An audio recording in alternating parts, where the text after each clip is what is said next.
Assalamualaikum warahmatullahi wabarakatuh.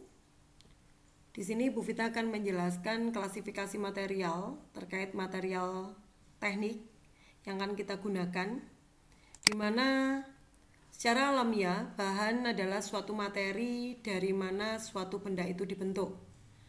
Benda itu bukan selalu dari satu macam bahan, tetapi dapat dari berbagai macam bahan yang dapat menjadi satu kesatuan sifat.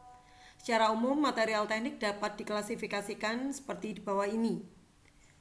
Engineering material atau material teknik atau terdiri dari bahan logam, bahan polimer, bahan keramik, dan bahan komposit.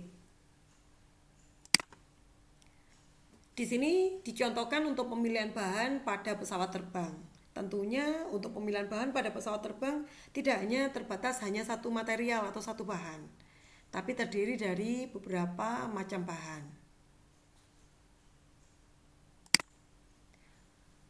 Material yaitu suatu komposisi partikel yang sanggup membentuk satu kesatuan, di mana dari material tersebut dapat dibentuk suatu benda yang memiliki sifat yang homogen. Sedangkan untuk material science adalah ilmu pengetahuan yang membahas dan mempelajari sifat-sifat dasar suatu bahan, struktur, dan data fisiknya. Ada juga material engineering, adalah disiplin ilmu teknik bahan, terutama mempelajari dan membahas dasar-dasar ilmu terapan bahan yang digunakan untuk memberikan informasi dan petunjuk untuk membuat suatu produk. Ada juga metalik material, yaitu bahan yang memiliki sifat dan karakter tahan panas yang tinggi, penghantar panas, dan listrik yang baik. Di sini dicontohkan ada besi, baja, aluminium, tembaga, dan lain sebagainya.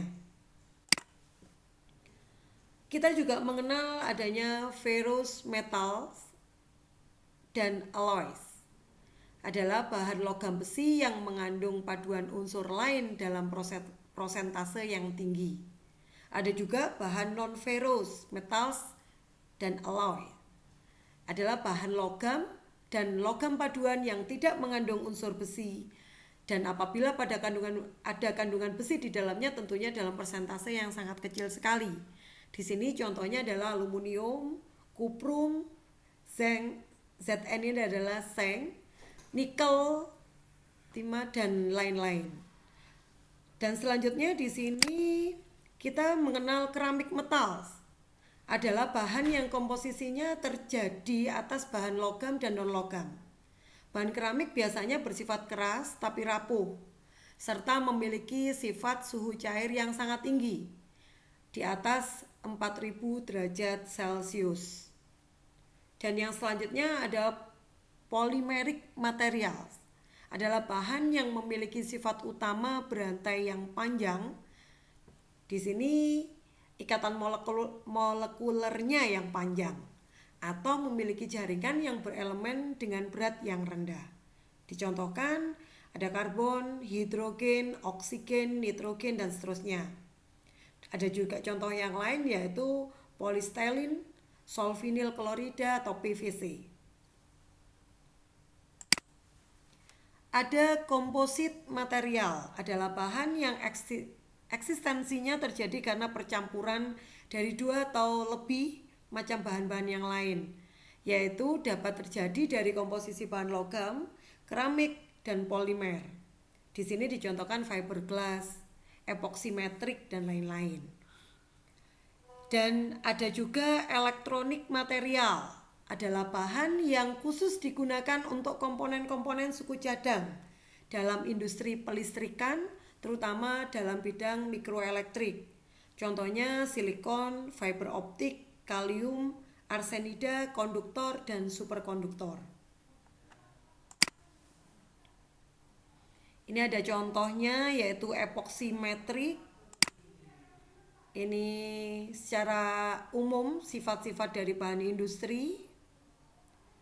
Jadi dari aplikasi daftar bahan industri dengan sifat umum.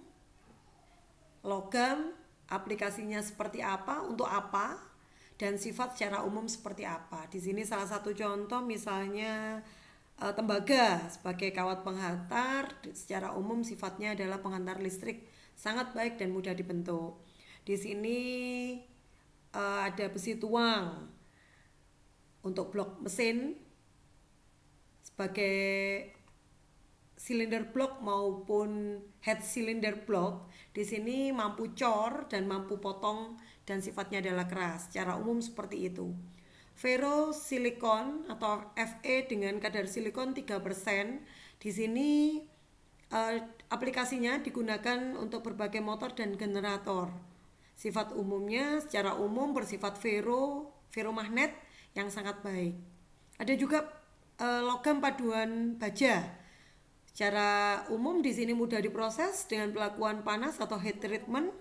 Dengan aplikasinya berbagai komponen pemesinan bejana tekanan tinggi. Ada juga keramik, ada polimer, ada komposit. Silakan bisa kalian baca sendiri. Di sini ada struktur sifat bahan dan proses bahan industri. Jadi dalam bahan industri pengamatannya dari beberapa tingkatan. Yang pertama atom, beberapa atom menjadi molekul dari atom yang dikelilingi oleh elektron-elektronnya yang dapat membawa sifat dari bahan itu sendiri. Di sini dicontohkan panas, magnet, listrik, optik juga dapat untuk data dari suatu bahan yang tahan akan korosi. Di sini hampir seperti materi kimia ya, bahwa ikatan atom suatu unsur bahan dapat membedakan antara bahan metal, polimer keramik, dan komposit. Dalam hal membahas struktur suatu bahan akan berhubungan dengan struktur atom, susunan atom, struktur butiran, dan struktur fasa. Nah, silakan bisa kalian baca sendiri di sini bahwa struktur kristal sangat mempengaruhi sifat-sifat mekanis bahan seperti sifat logam, di mana di dalam logam juga memiliki keuletan, kekuatan, kekerasan, dan tahanan kejut. Di sini juga ada struktur butiran, terdapat pada sebagian besar golongan bahan, logam dan beberapa macam keramik, dan kadang-kadang polimer. Ukuran dan bentuk butiran memegang peranan utama sebagai faktor penentu sifat bahan. Dan ada juga struktur fasa, sangat berperan dalam menentukan sifat bahan. Bentuk kristal dapat berubah karena perubahan fasa akibat adanya perubahan temperatur dan waktu. Di sini untuk sifat bahan dibagi menjadi dua, yaitu sifat mekanis dan sifat fisik.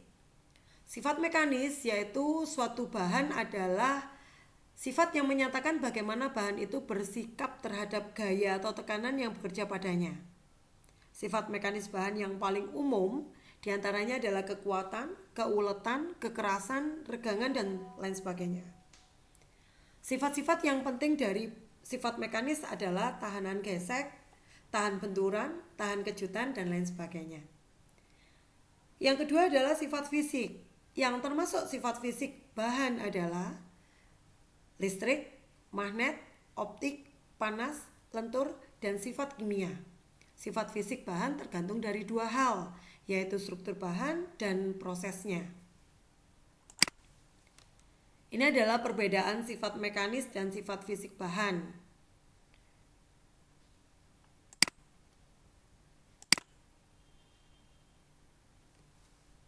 Untuk materi kali ini, Bu Vita rasa cukup dan silakan bisa kalian pelajari lebih lanjut.